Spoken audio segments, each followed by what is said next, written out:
The Devil's Walk by Percy, Bysshe, Shelley. Once, early in the morning, Beelzebub arose, with care his sweet person adorning. He put on his Sunday clothes. He drew on a boot to hide his hoof. He drew on a glove to hide his claw. His horns were concealed by a broad chapeau, and the devil went forth as natty a beau as Bond Street ever saw. He sate him down in London town before earth's morning ray. With a favorite imp he began to chat on religion and scandal, this and that, until the dawn of day. And then to St. James's Court he went, and St. Paul's Church he took on his way. He was mighty thick with every saint, though they were formal and he was gay. The devil was an agriculturist, and as bad weeds quickly grow, and looking over his farm I wist he wouldn't find cause for woe. He peeped in every hole, to each chamber stole his promising livestock to view. Grinning applause, he just showed them his claws, and they shrunk with affright from his ugly sight, whose work they delighted to do. Satan poked his red nose into crannies so small, one would think that the innocents fair, poor lambkins, were just doing nothing at all, but settling some dress or arranging some ball. But the devil saw deeper there. A priest, at whose elbow the devil during prayer sate familiarly side by side, declared that if the tempter were there, his presence would not abide. Ah, thought old Nick, that's a very stale trick. For without the devil, ho, favorite of evil, in your carriage you would not ride. Satan next saw a brainless king, whose house was as hot as his own. Many imps in attendance were there on the wing. They flapped the pennon and twisted the sting, close by the very throne. Ah, thought Satan, the pasture is good. My cattle will here thrive better than others. They dine on news of human blood. They sup on the groans of the dying and dead, and supperless never will go to bed, which will make them as fat as their brothers.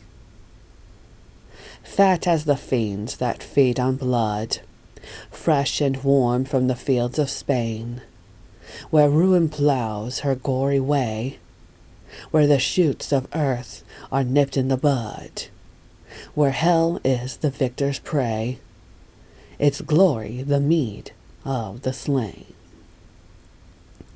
Fat as the death birds on Erin's shore, that gutted themselves in her dearest gore, and flitted through Castlereagh, when they snatched the patriot's heart that his grasp had torn down from its widow's maniac clasp, and fled at the dawn of day. Fat as the reptiles of the tomb, that riot in corruption's spoil, that fret their little hour in gloom, and creep and live the while. Fat as that prince's maudlin brain, which, addled by some gilded toy, tired, gives his sweet meat, and again cries for it like a humored boy. For he is fat, his waistcoat gay, when strained upon a levee day, scarce meets across his princely paunch, and pantaloons are like half-moons upon each brawny haunch. How vast his stock of calf, when plenty had filled his empty head and heart, enough to satiate foplings 20, could he make his pantaloons seem start. The devil, who sometimes is called nature, for men of power provides thus well, whilst every change and every feature their great origin can tell. Satan saw a lawyer a viper slay, that crawled up the leg of his table. It reminded him most marvelously of the story of Cain and Abel. The wealthy yeoman, as he wanders his fertile fields among, and on his thriving cattle ponders, counts his sure gains and hums a song. Thus did the devil, through earth walking, hum a low hellish song. For they strive well whose garb of gore is Satan's choicest livery, and they thrive well who from the poor have snatched the bread of penury, and heap the houseless wanderer's store on the rank pile of luxury. The bishops thrive, though they are big. The lawyers thrive, though they are thin. For every gown and every wig hides the safe thrift of hell within. Thus pigs were never counted clean, although they dine on the finest corn, and cormorants are sin like lean, although they eat from night to morn. Oh, why is the father of hell in such glee, as he grins from ear to ear? Why does he doff his clothes joyfully, as he skips and prances and flaps his wing, as he sidles, leers, and twirls his sting, and dares, as he is, to appear? A statesman past, alone to him, the devil dare his whole shape uncover, to show each feature, every limb, secure of an unchanging lover. At this known sign, a welcome sight, the watchful demons sought their king, and every fiend of the Stygian night was in an instant on the wing.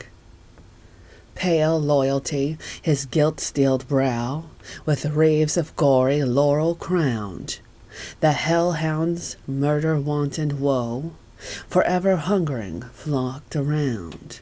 From Spain had Satan sought their food, 'twas human woe and human blood. Hark! The earthquake's crash I hear.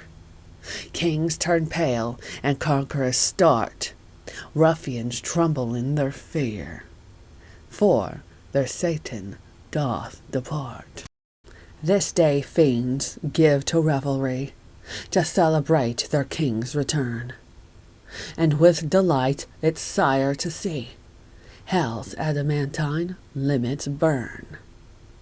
But were the devil's sight as keen as reason's penetrating eye, his sulphurous majesty, I ween, would find but little cause for joy. For the sons of reason see that, ere fate consume the pole, the false tyrant's cheek shall be bloodless as his coward soul.